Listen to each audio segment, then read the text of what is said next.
So hello, everybody, and welcome to the Silk City Podcast. I'm so glad to have everybody live from A&J Studios in historic Pompton Lakes, New Jersey, in one of the nicest studios. I mean, let's face facts. This place is really nice. This place is really nice. Welcome, one and all, to the Silk City Podcast. Paul Bastante here. You there, we everywhere. And today we're talking about the historical documentary from Silk City Films called Friendly, Tolerable Characters of Pompton. And it's a history piece being produced by Silk City Films for the people of Pompton Lakes. And today on the show, visiting us from Wayne Lifestyle Magazine and an actor in the film Friendly, Tolerable Characters is Phil Barone. How are you today, Phil? I am fantastic today. Thank you so much for having me. First off, this studio is tremendous, I will tell you. Every other podcast I've ever been on, I'm in just like that extra room on the side somewhere. This is really nice. When they said that we should get a room, this was what I was thinking about. This is the room that they're talking about. Yeah. So anyway, great to have you, Phil. Thank you. Phil is the editor and everything at Wayne Lifestyle Magazine. Maybe not the editor. What do you do at Wayne Lifestyle Magazine? I play all day. No, I'm the publisher, but my role is to figure out what all the stories are going to be, figure out who needs to connect with who. You know, what are the photos for this going to happen? What does somebody need to read about that's either going on or might emotionally connect with them, or just to figure out where everybody in the community lays together, you know? Absolutely. And so today we're talking about Friendly, Tolerable Characters. You have a part in Friendly, Tolerable Characters, and it's a film that's being done in Pompton Lakes, and Pompton Lakes is really, really a historic place. We'll get into that in just a second. But what I'd like you to tell me, because people ask me all the time, like, why do you do the things that you do? Why is it important, in your opinion, to document history? I have a very strong opinion about this, and don't listen to anybody that's doubting about whether or not you should do these, because quite frankly, all of our communities have become so similar. You know, you can count on which stores and which restaurants, which coffee shops, which this and that. They're going to be in every town. Half the towns are looking exactly the same. You wouldn't even know it anymore. And the more you can forget a town's history, the less relative it is today, because it's just an extension of the next town over or the bigger town on the side of them. Everybody needs to remember what's happened here to still hold its own personality. If not, everything's the same. You might as well just go buy wherever it's the cheapest. Absolutely. And I feel like when you talk about media today and you talk about these type of things and you talk about one town versus another town, you're right. It becomes like, you know, the dotted yellow line in the road after a while, where it just becomes a solid line, and, you know, the view and the context is skewed. And so when we do these films, you know, it's really about what ends up happening with people when they decide that they're going to move to a place, or they decide that they're going to move their business to a place. What's the first thing they do? They Google it. Yeah. And they're like, what the heck is there? What kind of community is it? What type of area? What type of place? What's the vibe, right? Is there good business there? And so the question becomes, when you do that, and when you do Google a town, what will you find? Yeah. And I've done it a lot over the years, and some towns you find like nothing. And you're like, why would I? If you can't even have somebody historically pull up something interesting about your town, why would I go there? No doubt about it. No doubt about it. Because why would you want to live someplace, raise a family in an uninteresting place, when all things are equal? So I agree with you. And you know, the second thing that I want to know from you, because it's been like months already since we've been in Pompton Lakes shooting this film, and in the first couple of months of shooting it, you know, we didn't even tell anybody we were there. We were just there doing it. But I learned a lot of interesting things. What I'd like to know is, what is the most interesting thing you found about Pompton Lakes in shooting this film? I've grown up a boxing fan. I love boxing. Until I started learning about Pompton Lakes, I had no clue that Joe Louis spent most of his career training in Pompton Lakes. Most of it. You know, it was on Doc Beer's farm. And then the funny thing is the first time he veered off of the farm and trained somewhere else was his loss to Max Schmeling. Yes. So, and he's like, forget that, I'm going right back. He came back and he had, you know, a long string of wins again. And instrumental in what the town had for the townsfolk was things that Joe Louis did, where he he had exhibition fights. There was somebody got hit by a car, I think it was, and they died waiting for the ambulance to come from another town. It took too long. So the town were like, we got to try and get our own ambulance. They didn't have the money for it. So people are donating money. They were still short.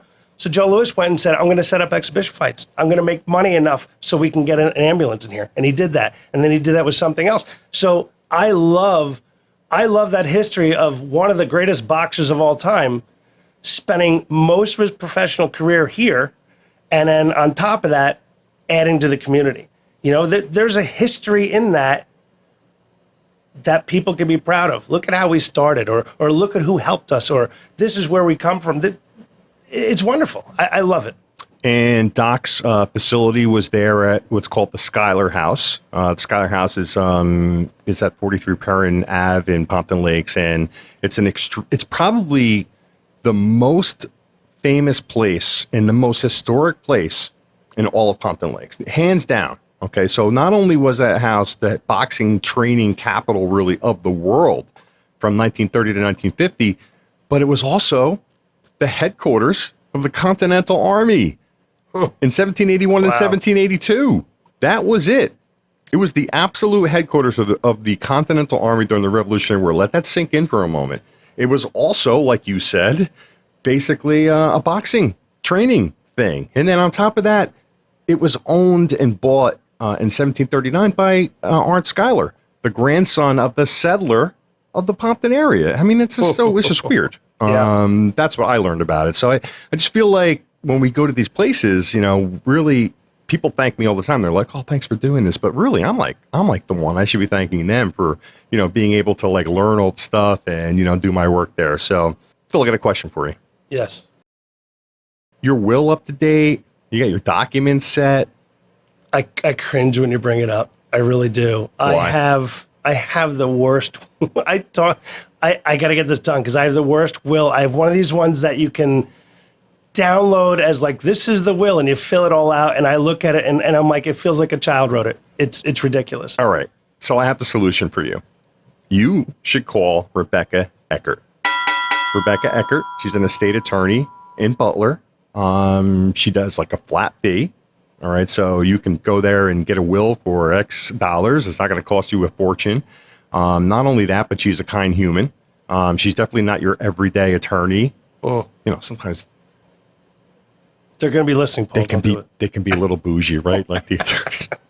But the thing is, to all my attorney friends, I don't know what he's talking about. But you got to go see Rebecca Eckert. Get in your car, go there now. She's right there in Butler. Call her right here on the screen on the bottom. You can see her name, her information, and everything. She's a great sponsor to the podcast. I actually literally just spoke to her, I think, a week or so ago about it. And I talked to my wife just over the weekend, and I'm like, hey, we're going to schedule the appointment because she does the will, the medical directive. I mean, she goes through the whole gamut with you.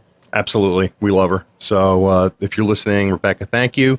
All right, back to this. Tell people when the film is coming out and maybe what it'll be like. Friendly, tolerable characters, December 27th. Tell us everything about it. Good news is it's Friday, if I'm right. Friday. That's between Christmas and New Year's, so kids are available. There's nothing holding you back. Even just get a babysitter if you can't bring them or whatever. But it's essentially going to be a red carpet.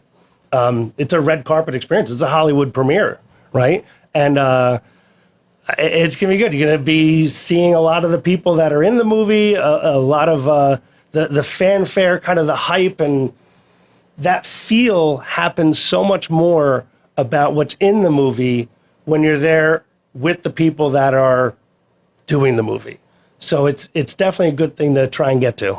Excellent. And it's free for the public. And it's free. You guys out there in the public, it's free for you. Come, walk the red carpet, get a photo op at the paparazzi, walk into the movie, have some popcorn and a drink, okay, and then go in and watch the movie and bask in the history of Pompton Lakes on the big screen in front of you as you commiserate and as you mingle with your fellow residents in Pompton Lakes. I mean, this is going to be it. The whole entire town of Pompton Lakes, the borough of Pompton Lakes, is going to stop on December 27th. Yeah, that's cool. It's really, really cool. This is one of those "where were you when" moments. Maybe it is. Right? Maybe I don't know. I think it is. It's an in the town "where were you" one moment.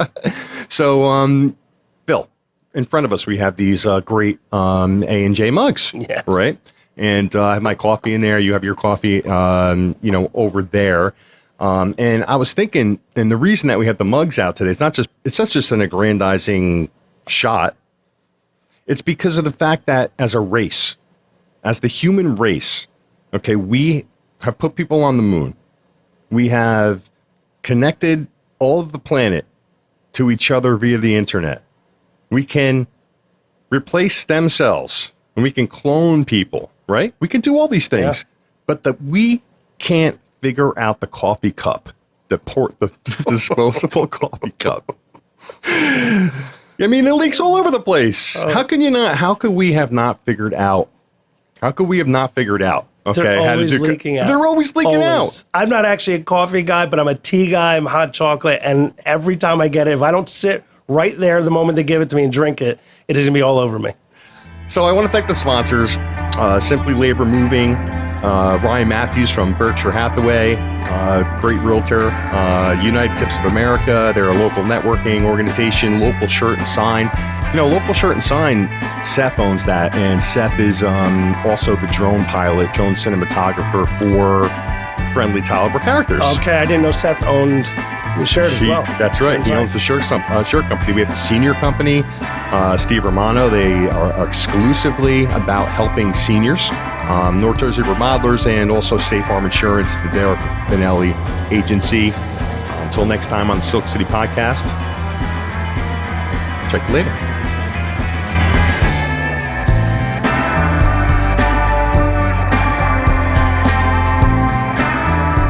Just to say it's worthy of doing a film about the town, it always comes down to one real simple question. Why? Why is it being done? Because every single time somebody decides that they're going to bring their business to a place like Pompton Lakes, or every time they decide that they're going to move to Pompton Lakes, what do you think that they do? What's the first thing that they do? Yes, you're exactly right. They Google it. And they want to know, what will they find when they come to Pompton Lakes? What's the community like? What are the things in that community that would want to be interesting enough for me? What's the school system like? What is the emergency services like? What is the library like? Is there a business association? All of these things. And so when you Google it, your town, what will you find? What will you find?